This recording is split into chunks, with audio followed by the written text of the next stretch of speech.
अगर आप पढ़ाई कर रहे हो फिर भी रिजल्ट नहीं आ रहे हैं तो प्रॉब्लम शायद मेहनत की नहीं अप्रोच की है। हेलो एवरीवन, मैं विवेक। अगर आप गवर्नमेंट एग्जाम की प्रिपरेशन कर रहे हैं और रिजल्ट अभी तक नहीं आ रहे हैं तो ये वीडियो आपके लिए है। शुरुआत में मैं भी काफ़ी मेहनत करता था, लेकिन फिर भी रिजल्ट इम्प्रूव नहीं हो रहे थे। रीज़न ये नहीं था कि मैं पढ़ नहीं रहा था, रीज़न ये था कि मैं काफ़ी मिस्टेक कर रहा था। ये वीडियो शो ऑफ के लिए नहीं है, यह एक गाइडेंस वीडियो है जो मेरी रियल प्रिपरेशन एक्सपीरियंस पे बेस्ड है। जब मैं अपनी गलतियों को टाइम पे आइडेंटिफाई करके करेक्ट किया, तब जाकर मैं 4 गवर्नमेंट जॉब सिक्योर कर पाया। आज इस वीडियो में मैं वही 7 मिस्टेक और उनके सॉल्यूशन शेयर करूँगा ताकि आप उन्हें अवॉइड कर सको और अपनी प्रिपरेशन को राइट डायरेक्शन में ले जा सको। तो मैं आपको सीधा अब अपनी पहली मिस्टेक की तरफ लेके चलता हूँ। मेरी सबसे पहली मिस्टेक ये थी कि मैं यूट्यूब से पढ़ रहा था। आप कहेंगे भैया यूट्यूब से पढ़ना ये कोई मिस्टेक है? मिस्टेक नहीं है, मतलब यूट्यूब जो है अच्छा है, यूट्यूब की गलती नहीं है, उसका एल्गोरिथम ही ऐसा है, बट उसमें डिस्ट्रैक्शन बहुत सारी है। जैसे कि आप यूट्यूब से जब आप पढ़ना स्टार्ट करेंगे, आपने यूट्यूब चला रहे हैं, उसमें शॉर्ट्स का ऑप्शन है, आप कई बार वहाँ पे स्विच कर लेंगे, या एक वीडियो हम जो देखते हैं, जिस टाइटल पे हम जो देख रहे हैं, जिस टॉपिक पे हम देख रहे हैं, उसके ही नीचे वो रिकमेंडेशन अलग किसी दूसरे के दिखाने लग जाता है। तो मैं क्या करता था, ये हुआ फिर मैं चलो यार इसको भी देख लेते हैं, मे बी ये अच्छा पढ़ा रहा होगा, तो उसको स्विच कर लेता था। फिर वो भी होने के बाद इधर उसके अगले पे चला गया, ऐसे करके मतलब कंप्लीट नहीं हो पाता था। तो यूट्यूब पे डिस्ट्रैक्शन बहुत सारी है, कभी ऊपर से पॉपअप आ गया, किसी ने कोई वीडियो डाली होगी तो उसका पॉपअप आ गया। बहुत सारी डिस्ट्रैक्शन, और एक एक बार आप डिस्ट्रैक्ट हो गए तो उसके बाद आप नई वीडियोज़ पे आप चलते जाते। तो यूट्यूब से मैं आपको बोलूँगा, अगर आप यूट्यूब से पढ़ रहे हैं, तो आप पहले तो सबसे पहले आइडेंटिफ़ाई करिए कि आपको कौन-सा टॉपिक यूट्यूब से पढ़ना है और आपको किससे पढ़ना है। अगर आप यूट्यूब से पढ़ना चाहते हैं, तो सबसे पहले आप ये देख लीजिए, क्या जिस भी टीचर से आप पढ़ना चाहते हैं, क्या उन्होंने पूरा का पूरा वहाँ पे कंटेंट दे रखा है? अगर वो कंटेंट दे रखा है, तो मेरी एक हम्बल रिक्वेस्ट है, आपको अगर यूट्यूब से ही पढ़ना है, तो उन वीडियोज़ को पहले आप डाउनलोड करिए। यूट्यूब के ऐप में एक फ़ीचर होता है यूट्यूब डाउनलोड करने का। आप हर एक लेक्चर को डाउनलोड कर लीजिए, फिर अपना नेट बंद करके आराम से उस वीडियो को कंप्लीट करिए। ताकि आपको नेट के साथ करेंगे तो फिर वही डिस्ट्रैक्शन होगा, इसलिए पहले आप उसको डाउनलोड करिए, फिर उसके बाद उससे पढ़िए। और ऐसे टीचर से बचिएगा जिन्होंने सेम टॉपिक को बार-बार पढ़ा रहे हैं, क्योंकि वो यूट्यूब पे इसीलिए पढ़ा रहे हैं तो कि क्योंकि उनका काम ही है जो रेवेन्यू जनरेट करना है, इस पर्पज़ से पढ़ा रहे हैं। अगर किसी टीचर ने पहले ही बार में अगर अच्छा पढ़ा रखा होगा, तो बार-बार क्यों प्लेलिस्ट अपनी अपडेट करेगा? तो ये भी चीज़ का ध्यान रखिएगा। मेरी दूसरी मिस्टेक ये है कि मैंने जो भी पढ़ा, तो मैं क्या करता था, मैं सोचता था कि यार चलो ठीक है, एक बार वीडियो देख लेते हैं, फिर नोट्स बनाऊँगा, फिर वो रह जाता था। एक दिन तो मुझे याद रहता था, अटेंशन से पढ़ा, ठीक है, अच्छा लगा तो इंटरेस्ट होके पढ़ा। 1 दिन याद रह गया, 2 दिन याद रह गया, फिर 1 हफ्ते बाद मैं भूलने लगता था। मैं भूलने लगता था, इसलिए मैं आप लोगों से रिक्वेस्ट करूँगा कि कोई भी चीज़ को आप पढ़ें, तो प्लीज़ पेन एंड कॉपी लेके बैठिए। आपके लिखने से आपको पता होगा कि आप जो सुन रहे हैं, एक तो उससे आपके थ्रू ब्रेन में जा रहा है, दूसरा जब आप लिखेंगे, लिखते समय भी आपकी चीज़ें जो है ब्रेन में ट्रांसफ़र हो रही हैं। तो ये कोई फिज़ूल की वेस्टेज नहीं है। या आप एक कॉपी पेन पे जाके कहीं पेड़ों को बचा लेंगे, ऐसा कुछ नहीं है। आप लिखिए, लिखने से आपको ज़्यादा याद रहता है। हर एक चीज़ का नोट्स बनाइए, नोट्स इतने सुंदर बनाने की कोशिश मत करिए। नोट्स सिर्फ़ आपको समझ में आ जाए वही बहुत है। हाँ, इतना भी नहीं कि बिल्कुल ही किसी को ना आ पाए। थोड़ा बहुत अच्छे से प्रेज़ेंट करना सीखिए, अच्छे से नोट्स बनाना सीखिए। नोट्स हर एक टॉपिक के नोट्स बनाएँगे आप। अब मैं आता हूँ अपनी तीसरी मिस्टेक की तरफ, कि भैया हर चीज़ को मैंने टालना, जिसे आप कहते हैं प्रोक्रास्टिनेशन, कि भैया कहीं आज नहीं, मंडे से पढ़ेंगे। यकीन मानो, बहुत मंडे आए, बहुत मंडे चले गए, लेकिन आपको पता भी नहीं चलेगा साल कैसे ख़त्म हो रहे, कैसे बीत रहे हैं। अभी आपने 12th पास की हो या ग्रेजुएशन पास की हो, आपको पता ही नहीं चलेगा कि कैसे इतने साल निकल गए।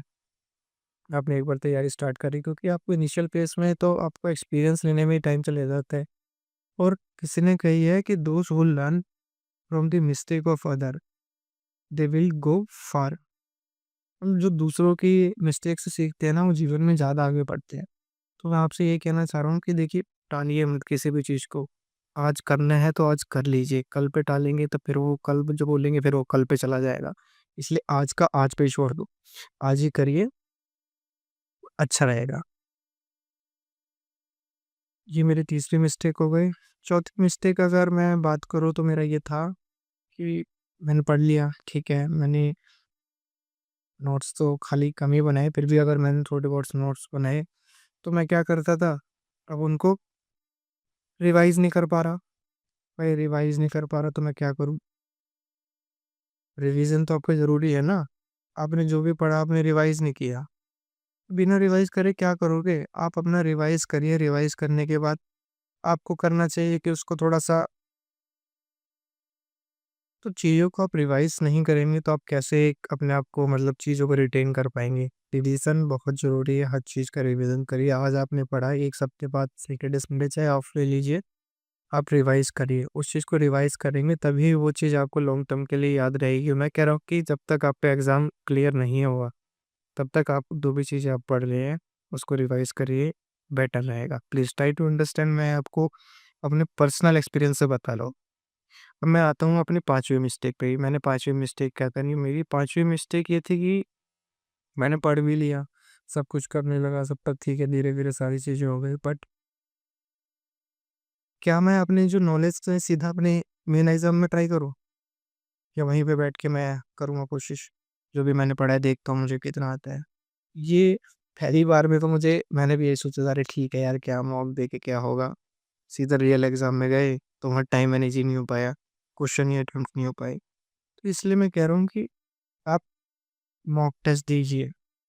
मॉक टेस्ट देने के बहुत फ़ायदे होते हैं। एक तो आप डेडिकेटली, ये नहीं कि बेड पे लेटे हुए हैं, वैसे ही कर रहे हैं, आप ऐसे मॉक दे रहे हैं। आप प्रॉपर सिटिंग में शांत वाले माहौल में जाके अच्छे से आप मॉक टेस्ट दीजिए। मॉक टेस्ट देने के बाद सबसे पहले आपकी इम्पोर्टेंट चीज़ ये है कि सिर्फ़ मॉक टेस्ट दिया, आपने अपने मार्क्स देखे, ठीक है, निकल गए, ऐसा मत करिए।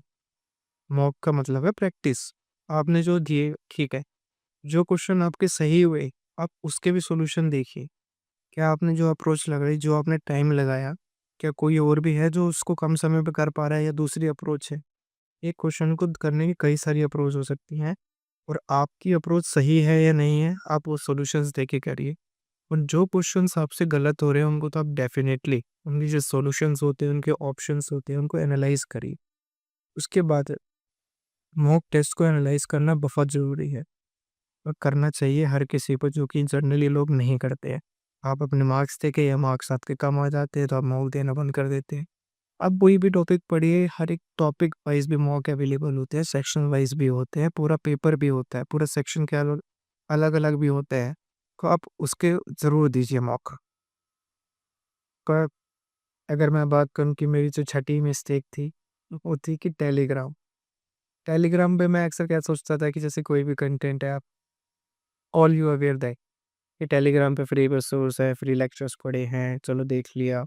वहाँ पे गए, हमने देखा, चैनल बड़ी मुश्किल से ढूँढा कि कहाँ पे सीरीज़ में अवेलेबल है, नहीं कोई सीक्वेंस कई बार फाइंड आउट करने में हो जाता है। चलो वीडियो मिल भी गई, आपने देखी, 3-4 वीडियो मैंने भी देखी थी, 3-4 वीडियो देखने के बाद पता चलता है चैनल पे कॉपीराइट आ गया या कुछ हो गया, किसी ने डिलीट कर दी। ये सारी चीज़ें मतलब, अब 4 वीडियो आपने देख ली, डिलीट हो गई, अब आप फिर ढूँढ रहे हैं, मिलेंगी नहीं।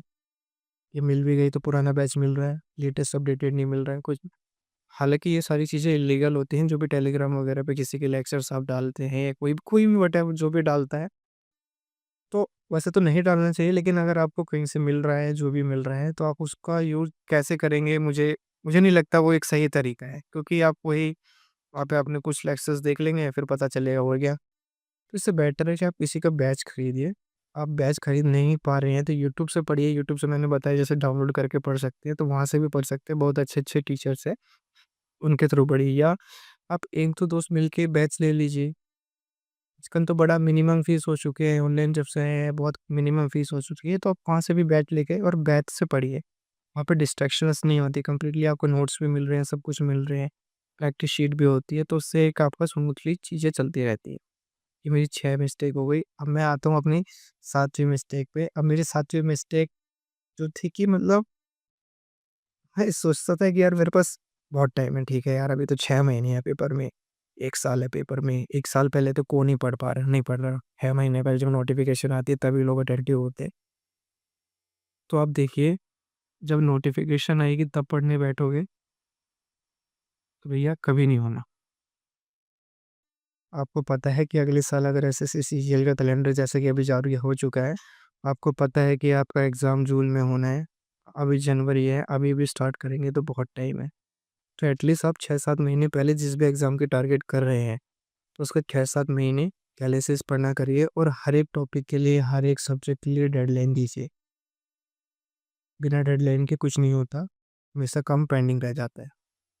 तो काम को डेडलाइन दीजिए, कोई भी टॉपिक पढ़ना है, जैसे कि आपको रीज़निंग पढ़नी है, तो आप मान के चलिए 1 महीना सफिशिएंट होता है रीज़निंग के लिए, मोर देन सफिशिएंट। वही आपके पास अगर बैच है, रिकॉर्डेड बैच लीजिए, वीओडी ले लीजिए, जो भी लीजिए, वैसे टाइमलाइन के अकॉर्डिंग चलिएगा। तो ये मेरी कुछ हाथ मिस्टेक्स थी, मतलब ठीक है, मैंने साथ पढ़ने क्लब करने की कोशिश करी। आप ये चीज़ें मत करिएगा। और मैं एक बात ऑनेस्टली कहना चाहता हूँ, गवर्नमेंट जॉब क्रैक करना सिर्फ़ इंटेलिजेंस का गेम नहीं है। इस गेम में मतलब आपको पेशेंस चाहिए, ठीक है? पेशेंस आप समझ रहे हैं, सब्र, इंस्टेंट नहीं मिलती चीज़ें। डिसिप्लिन चाहिए और राइट डायरेक्शन आपको चाहिए कि अब जो भी आप चाह रहे हैं, जो चीज़ पढ़ रहे हैं, अच्छी सही डायरेक्शन से करनी है या नहीं कर रहे हैं। दूसरा, आप कभी ना खुद को कंपेयर मत करिए किसी से। मतलब देखिए, लक मैं तो मानता हूँ लक होती है चीज़ें, बट मेहनत उससे भी ज़्यादा होती है। मेरे साथ के भी बहुत सारे लोग थे जो बहुत अच्छे-अच्छे नॉलेज वाले हैं, बट उनका कई बार लक साथ नहीं दिया। तो ठीक है, देखो गवर्नमेंट जॉब भी सब कुछ नहीं है। आपकी नॉलेज मेंटेन करती है, देखिए इन्फॉर्म्ड सिटीज़न बनना है आपको, ठीक है? अगर आप आज अपनी मिस्टेक को एक्सेप्ट कर रहे हैं, उन्हें करेक्ट करना स्टार्ट कर दोगे, तो रिज़ल्ट सिर्फ़ टाइम की बात है। मैं कोई स्पेशल नहीं था, मैं वही गलती कर रहा था जो ज़्यादातर एस्पिरेंट कर रहे हैं। डिफ़रेंस सिर्फ़ इतना था, मैं टाइम पे अपनी अप्रोच चेंज की और आप भी कर सकते हैं। Thank you. मैं अगर आपसे कहूँ कि वीडियो लाइक कर देना, आप करेंगे नहीं, फिर भी मैं आपसे कहता हूँ, अगर वीडियो थोड़ा भी हेल्पफुल लगा हो, तो लाइक कर देना और किसी एस्पिरेंट के साथ ज़रूर शेयर करना। कमेंट में बताओ, आप कौन-से एग्ज़ाम की प्रिपरेशन कर रहे हो? मिलते हैं नेक्स्ट वीडियो में। Thank you. जय हिंद।